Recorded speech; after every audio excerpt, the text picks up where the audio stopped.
I've done a video on this topic about 6 months ago, but I didn't cover all the underlying causes of this problem. I want you to understand a little bit more about it, and also have remedies that don't end up creating bigger problems. Unfortunately, when you treat mucus problems medically, it comes with a package, it comes with side effects, especially if you use antibiotics when you really have a viral infection, because it's not going to do anything except make your immune system very, very weak. A good portion of our immune system actually has to do with our friendly microbes that are living all around us, outside and inside. And as soon as you start killing those guys off, you have a weakened immune system, and then you get this overgrowth of other problems. So, when we're dealing with mucus in the upper respiratory tract, you have to realize that any time you kill off bacteria, you then get an overgrowth of fungus, candida, or yeast, because the bacteria keep in check all the different fungal-type microorganisms. This is why people develop candida throughout their body, in their mouth, and in the private parts. This also relates to the sinuses after an antibiotic.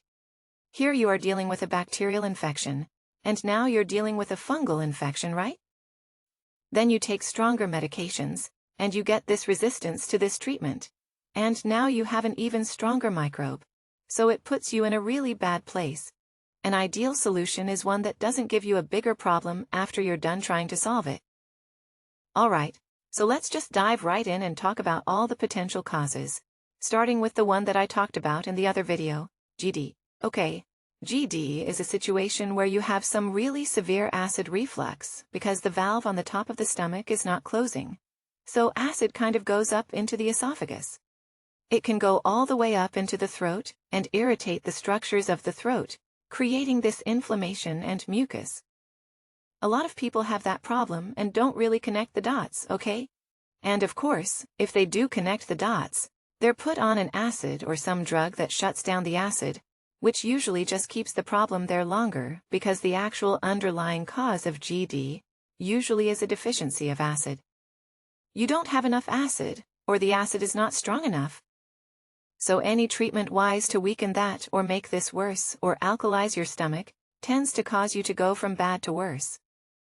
If you have this problem, I do want you to watch a complete video on acid reflux and GD. I will put that down below. But the whole point is this: if you attack the right problem, you get rid of the problem and the symptoms. One quick way to know if you're GD or acid reflux, whatever is causing this mucus, is simply not to necessarily spend a lot of money on a scope. You could do that to kind of go down in scope and see what's going on, and do a very expensive evaluation.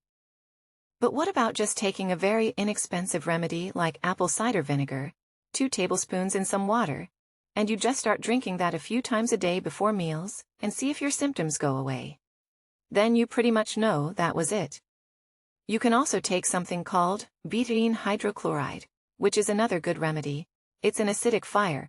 It'll help build up the hydrochloric acid in your stomach, and you would just take like 5 before a meal. You might want to go up each day to like one more because some people need a good amount. They might need like 7, 8, 9, or 10 before a meal before they see changes. But then they're feeling much, much better. Another indication to know if you might have this GD connection to your mucus is that you also have gas, indigestion, or bloating when you eat. The next potential cause is this post-nasal drip situation, and that's creating mucus. It's just coming from the back of the sinuses and leaking down into the throat, causing you to cough up mucus. This could be coming from a bacterial infection, a viral infection, or a fungal infection, which also includes yeast and candida. It can also be coming from biofilms. If you haven't seen my videos on that, a biofilm is a collection, a colony of microbes that band together to help them survive. And usually they produce this mucoid or mucus layer. This slime, okay? This happens to be common in the sinuses. Sometimes, there might even be a calcium shell, like you would get tartar in your teeth or even plaque in the arteries. But in the sinuses, you just might have this mucus layer, and it's a biofilm that keeps things resistant against antibiotics and other forms of medical treatment.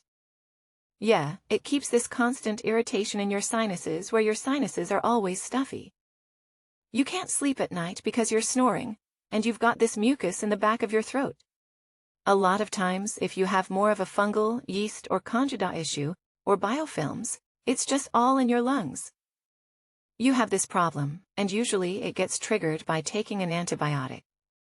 So, if you've taken an antibiotic, let's say, months ago, or a few years ago, and you notice, well, my sinuses are worse after that, suspect more of this overgrowth of either fungus or biofilms.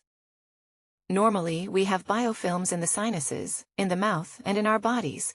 But we shouldn't have a severe situation where it's an overgrowth of biofilms. That's what I'm talking about. But think about this. These microbes are just trying to survive, right? They need to protect themselves. So, anytime you try to kill them with the wrong thing, they will resist that and become stronger, especially after antibiotics. If this infection, this postnasal drip infection, is more bacterial, the mucus will tend to be more yellow or green. If it's viral, it'll tend to be clear or white, but that's not 100%. It can cross over. You can also have an infection where you have both microorganisms living together.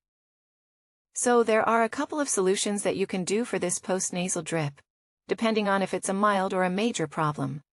Okay. If it's a mild problem, you can just use basic salt water or saline solution. I recommend using a sea salt solution and getting a neti pot, which is like this little nasal rinse. You can put it up one nostril and let it drain out the other one. You're diluting the salt. There are a lot of videos demonstrating how to do it. It's really, really easy, but it can flush out the sinuses. Apparently, salt is antimicrobial, especially for bacteria, fungus, yeast, and candida, and potentially it could help viruses too to some degree, as well as help reduce how the biofilms stick to the inside layer of your membrane. However, if it's a major problem, you're gonna need something stronger. You basically dilute half a teaspoon, 5 milliliters of sea salt into some container. You'd have a cup of water, which is 8 ounces, or 236 milliliters for those of you in Europe and my friend Dennis. So, you dissolve the salt in the water and use it as a nasal rinse, flushing it out. That may be enough to handle this problem. Okay? But let's say you need something stronger. This next combination is very effective, and a lot of doctors recommend it and use it. You're gonna be using a small amount of baby shampoo. Yeah, baby shampoo. The reason why you're not using regular shampoo is that it's just gonna be too harsh and irritate your mucous membrane. So, you want to use something that is, like, very gentle and has the least amount of chemicals. I'm not gonna necessarily give you any brands. You're gonna have to do the research. All you do is take 2 teaspoons of this baby shampoo and put it into 4 cups of water. Then you would use that as a nasal rinse 4 times a day, and it will help the mucus dissolve because it's a detergent. It works great on that, and because you're diluting it, it's not gonna irritate the inside mucous membranes. If you also wanted to add some of that salt water, you can just do that too, and now you have this pretty effective remedy. There are other things you can do if the mucus is being generated in the throat, or maybe lower in the sinuses, backing up behind the sinuses, or even in the larynx, or just the back of the throat. That could happen too. Or you can have an infection in your tonsils. So let's say it's back there. What do? I recommend povidone iodine, right? You can get it at the drugstore, okay? And you dilute it.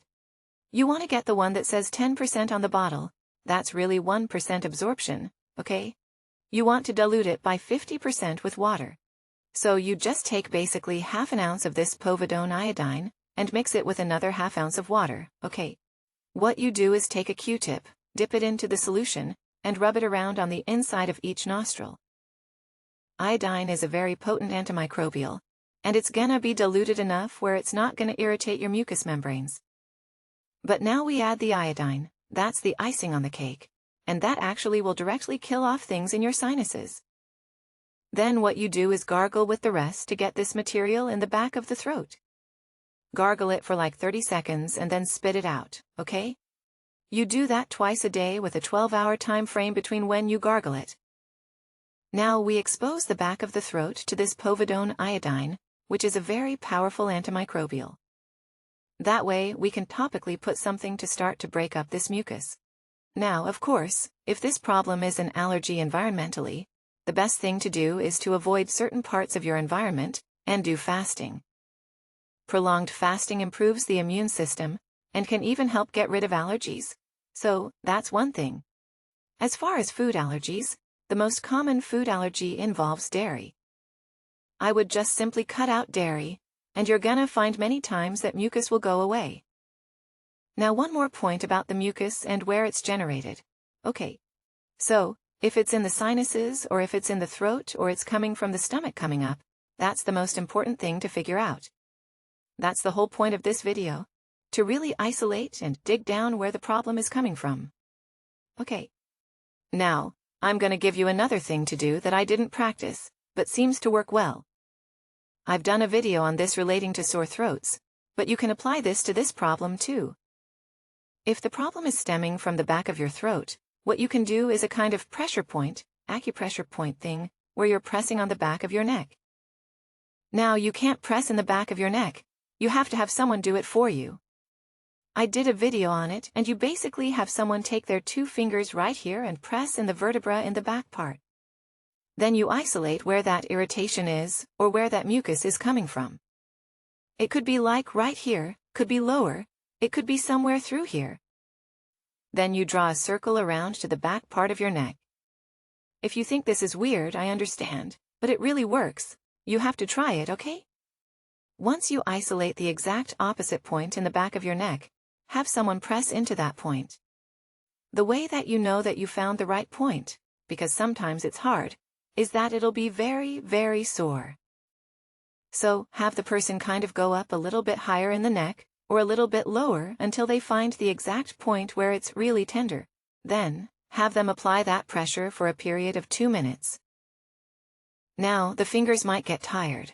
You don't have to press that hard, but you're gonna start feeling things breaking up. Are things kind of draining, or are things feeling less congested or irritated? I don't know exactly why it works, but it works. I've done it many, many times. In fact, I would have people fly in from different places around the country for this problem, and I would work on them throughout the day. Within a few days, it would greatly help them, if not completely get rid of it. This is just another thing to do, which is a very ninja technique. If you have someone around you that can do this on you, that's great. I have built a device, a do-it-yourself device. You can get that too. I'll put some videos on how to apply that. But it's a little massage tool that you put in the back of your neck, and you can lay back and let gravity put pressure in the back of your neck. You can apply pressure at different points in your spine to help whatever's going on this side right here. If there's some type of place where you're getting irritation in your throat, whether it is a sore throat or just a point where you're generating mucus, because some people generate mucus from their larynx, okay? And that's your voice box, and they get hoarse. So, they have all this mucus generated from that. This is a great technique. When I did a video on this, I had so many success stories of people doing this, so you can read them, check it out, try it. If it works, great. I mean, what do you have to lose? You don't want to do anything to lower your immune system, you want to enhance the immune system. The immune system is ultimately the thing that's gonna heal you, not anything else, not a remedy. All you're doing is assisting the immune system. So, garlic is at the top of the list. Consume more garlic throughout the day. Garlic in your food. Very potent anti-everything I'm talking about. Antiviral, antibacterial, anti-yeast, anti-fungus, anti-mold, anti-biofilm. Garlic should be at the top of the list. Number 2, no sugar. Sugar feeds these microbes, especially if you have fungus, yeast, or candida. Okay. Avoid all sugar. Then, there are 3 remedies that I always recommend for the immune system. A lot of vitamin D, minimally 20,000 to 30,000 IUs every single day. Vitamin C, make sure you do a natural version, not the synthetic version. And then zinc. Those 3 are the go-to for every single immune problem. I would recommend that. Lastly, I would recommend if you have coughing, let's say you have a small child that's coughing at night because of this mucus, sometimes you can take calcium lactate, and that will just suppress the cough. It's a good remedy for coughing that could be mucus-related or not, but coughing through the night, especially for kids or adults, take the calcium. If you look up one of the symptoms of low calcium, hypocalcemia, that would be laryngeal spasm. You get muscle spasms, especially in this area right through in the throat, and that can irritate and create a coughing sensation. All right, I gave you a lot to swallow on this one, no pun intended. But the next video you should watch is the other video on how to get rid of phlegm and mucus. I put that video up right here. Check it out.